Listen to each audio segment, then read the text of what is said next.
So here I present the results from the pilot study thus far using only one note, but in the future this will be a serial recall task with more notes. So on the chart here, we have data from 11 different people completing this task. On the y-axis, we have reaction times in milliseconds as provided by the JS-Psych plugin. And on the x-axis, we have the chromatic scale from do to do. The color indicates if the response was correct, and the shape, which you can't see, is what key the excerpt was in, but there's no worry that you can't see that because there's no main effect of it, which is good. So it's a bit messy to look at and take in at once, but it's worth highlighting here that the general skewed distribution pattern that we see here is a reflection of, with all the responses bunched up in shorter time periods, and then some of the other ones happening slower, which is something you see with reaction time data in general. There also appear to be many more wrong answers in the tails here, which mean the top bit.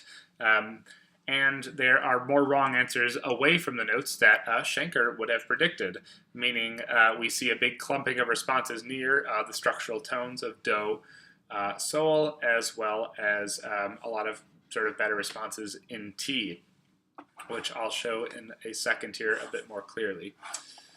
More importantly, if we collapse this data over key, what we see is that there does not appear to be any sort of main effect of key, meaning that C major is not always recalled faster than A or E. And then if we collapse over just scale degree, we see a nice beautiful pattern that's sort of the inverse relationship that would have been predicted by a Krumm-Hansel-Kessler profile, or what basically Schenker or Lerdahl would have put forward.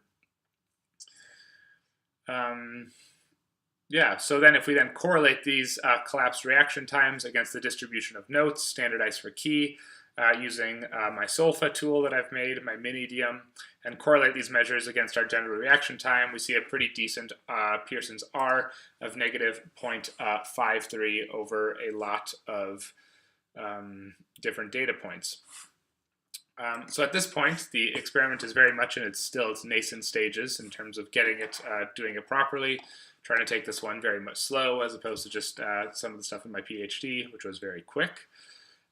So the idea here is basically just have information content to use this as a derived, they came from the idea which I needed to be able to have a measure that wasn't rule-based for melody segmentation in this larger model of melodic dictation that I was putting forward in my dissertation work. And I sort of want to note that I'm obviously not presenting anything conclusive here. I'm not coming up with any models or putting p-values or that kind of thing on right now.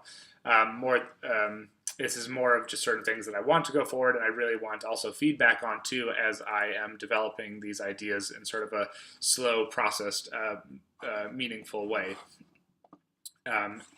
So as now that I'm done with all things melodic dictation, I can move on to other things. So the next steps in this project then will be to basically recreate this task using a longer n-grams in a series recall task, have some of the stimuli a bit more ecological valid, pulled from a corpus, and then also look at a couple of different permutations and subject people to doing this task many, many, many times. So I can look at effects of basically using Shepard tones versus complex tones, manipulating the timbre, and also manipulating the ways that you have different types of tonal induction. And the reason I'm interested in this is because I want to be able to sort of have my first proper foray into cognitive modeling, looking at questions of things like, what then best predicts how people do? Is it really just the number of notes, as many people in the music pedagogy community might cite George Miller and say it's really 7, actually just a little bit more because it's musical notes? Probably not. Is it the distributional patterns in music that David Huron puts forward in Sweet Anticipation? Can it be best modeled in a multiple viewpoints framework? Psychoacoustic models that take more of a bottom-up driven approach, meaning that if we sort of then do manipulate timbre and the type of probe tone, will this have an effect on people's responses? Could we also model this with some static features like Daniel Muhlenziefen's fantastic toolbox? And then getting a little more deep into it, these sort of like what I'm just referring to as like hyper models, like what Peter Harrison and Marcus Pierce have been working on, where they combine many of the different sort of theories into one, because obviously it's not going to be just one thing. It could be a couple of different ones. And importantly, modeling this data both in terms of reaction time as well as accuracy, and seeing how a cognitive model would do on each one. In the abstract, I also said that I would end with some minor pontifications on how this might help the study of music perception and pedagogy. From the aspect of music perception, I think I like to think about this a lot, since it locks in with established theories on cognitive psychology as not just sort of like a music theory rule-based approach, which is quite good, because I'm of the persuasion that I do think research needs to be grounded in sort of larger theories of general human behavior.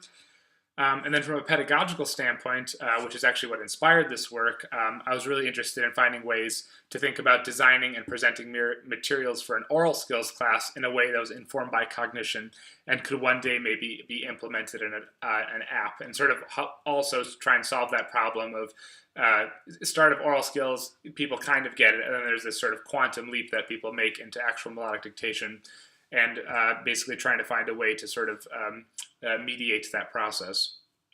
And lastly, this way of thinking about musical memory also lies at the heart of this computational model that's part of my thesis, but I think there's a lot to be explored here. For example, I'm very interested in thinking about how this conceptualization of filling up the notes of the window of perception might interface with tempo choices, dealing with questions like of performance practice. So this could get in the this could give way to a model that's sort of at the intersection of music's relative time with the absolute time constraints that Lisa Margulis talks about in one of her articles, referencing Justin London.